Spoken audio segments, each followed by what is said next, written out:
Hi guys, college ന്യൂസ്.com പുതിയ എപ്പിസോഡിലേക്ക് ഏവർക്കും സ്വാഗതം. നമ്മൾ ഇന്നലെ ഡിസ്കസ് ചെയ്യാൻ പോകുന്നത് SRM മെഡിക്കൽ കോളേജിനെ പറ്റിയാണ്.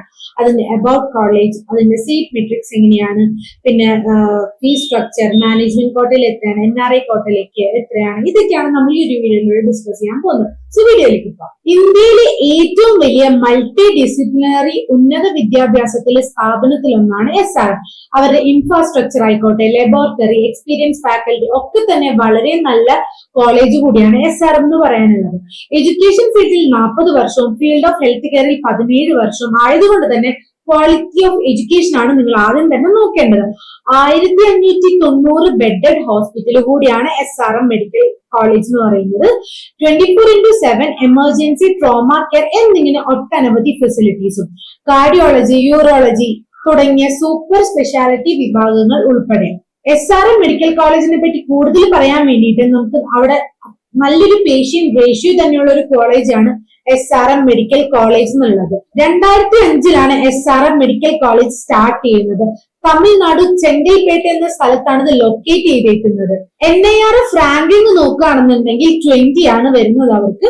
അതുപോലെ തന്നെ NAC അഗ്രഡേഷൻ വരുന്നത് A++ ആണ് വരുന്നത്. ഇനി ഇവരുടെ സീറ്റ് അവൈലബിലിറ്റി നോക്കുകയാണെന്നുണ്ടെങ്കിൽ 250 സീറ്റ് ആണ് നിങ്ങൾക്ക് ഈ SRM മെഡിക്കൽ കോളേജിൽ ആകെ ഉള്ളത്. അതുപോലെ തന്നെ മാനേജ്മെന്റ് സീറ്റിൽ 247 സീറ്റ്സും NRIയിൽ 3 സീറ്റ്സുമാണ് ആകെ ഉള്ളത്. അവിടെ കിട്ടാൻ വേണ്ടിയിട്ട് നിങ്ങൾ MCC ആണ് നിങ്ങൾ ആദ്യം അപ്ലൈ ചെയ്യേണ്ടത്. ത്രൂ MCC മാത്രമാണ് നിങ്ങൾക്ക് അവിടെ സീറ്റ് എടുക്കാൻ പറ്റുക. ഇനി ഇവരുടെ ഫീസ് സ്ട്രക്ചർ നോക്കുകയാണെന്നുണ്ടെങ്കിൽ ജനറൽ കാറ്റഗറി സ്റ്റുഡൻസിന് MBBSന് പെർ ഇയർ വരുന്നത് 25 lakhs ആണ് വരുന്നത്. ഒരു NRI കാൻഡിഡേറ്റ് സ്റ്റുഡന്റ് ആണെന്നുണ്ടെങ്കിൽ $50,000 rupees ആണ് പെർ ഇയർ നിങ്ങൾക്ക് വരുന്നത്. MBBSന് 4.5 വർഷം 5.5 വർഷം ഒക്കെ ആയിട്ട് നിങ്ങൾക്ക് വരുന്നത്. ജനറൽ കാറ്റഗറി 25 ലക്ഷം, NRI കാറ്റഗറി $50,000 ആണ് വരുന്നത്. ഇനി അഡ്മിഷൻ പ്രോസസ്സ് നിങ്ങൾ നോക്കുകയാണെന്നുണ്ടെങ്കിൽ SRMൽ അഡ്മിഷൻ എടുക്കാൻ ആഗ്രഹിക്കുന്ന കുട്ടികളാണെന്നുണ്ടെങ്കിൽ നിങ്ങൾ ഇതൊന്ന് ശ്രദ്ധിക്കണം. നീറ്റ് ക്വാളിഫൈ ആയിട്ടുള്ള കാൻഡിഡേറ്റ് ആണെന്നുണ്ടെങ്കിൽ നിങ്ങൾ MCCക്ക് അപ്ലൈ ചെയ്യുക, ഓൾ ഇന്ത്യ കൗൺസിലിംഗിന് വേണ്ടിയിട്ട്. സ്റ്റെപ്പ് 2 എന്ന് പറയുന്നത് during round 1 choice filling select SRM medical college.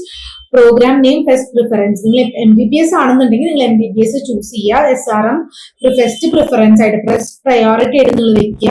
മൂന്നാമത്തേന്ന് പറയുന്നത് ഓൾ ഇന്ത്യ കൗൺസിലിന്റെ മെറിറ്റ് പബ്ലിഷ് ചെയ്യുമ്പോൾ published by the counseling body. AIQ merit will be published by the counseling body. അടുത്ത 4ാമത്തെ സ്റ്റെപ്പ് എന്ന് പറയുകയാണെന്നുണ്ടെങ്കിൽ SRMത്തിൽ സീറ്റ് അലോട്ട്മെന്റ് ഉണ്ടെന്നുണ്ടെങ്കിൽ നിങ്ങൾക്ക് അലോട്ട്മെന്റ് ലെറ്റർ ഡൗൺലോഡ് ചെയ്യുക. അത് കഴിഞ്ഞിട്ട് നിങ്ങൾ മീൻസ് അവിടെ പ്രൊവൈഡ് ചെയ്യുന്ന ഡോക്യുമെന്റ്സ് കൊണ്ട് നിങ്ങൾ കോളേജിലേക്ക് പോകേണ്ടി വരും. അത് ഞാൻ ഡോക്യുമെന്റ്സിന്റെ കാര്യങ്ങൾ പറയാം. In case not allotments of a seat, നിങ്ങൾക്ക് ഇപ്പൊ സീറ്റ് കിട്ടിയില്ല എന്നുണ്ടെന്നുണ്ടെങ്കിൽ kindly proceed further round of counselling process. Number round 2 ഉണ്ടായിരിക്കും, മോപ്പപ്പ് റൗണ്ട് ഉണ്ടായിരിക്കും. മീൻസ് അതിലേക്ക് നിങ്ങളൊന്ന് ട്രൈ ചെയ്ത് നോക്കുക. സീറ്റ് കിട്ടിയില്ല എന്നുണ്ടെങ്കിൽ നിങ്ങൾ അതൊന്ന് നോക്കേണ്ടി വരും കേട്ടോ. പിന്നെ ഫസ്റ്റ് നിങ്ങൾ പേയ്മെന്റ് മീൻസ് അഡ്മിഷൻ പ്രോസസ്സിൽ നിങ്ങൾ സ്റ്റെപ്പ് 1 തന്നെ നിങ്ങൾ 2,05,000 rupees നിങ്ങൾ അടയ്ക്കേണ്ടി വരും. അത് സെക്യൂരിറ്റി ഡെപ്പോസിറ്റ് ആണ്. 2 lakhs എന്ന് പറയുന്നത് 5,000 രജിസ്ട്രേഷൻ ഫീ ആണ് MCCക്ക് അപ്ലൈ ചെയ്യാൻ വേണ്ടിയിട്ട്.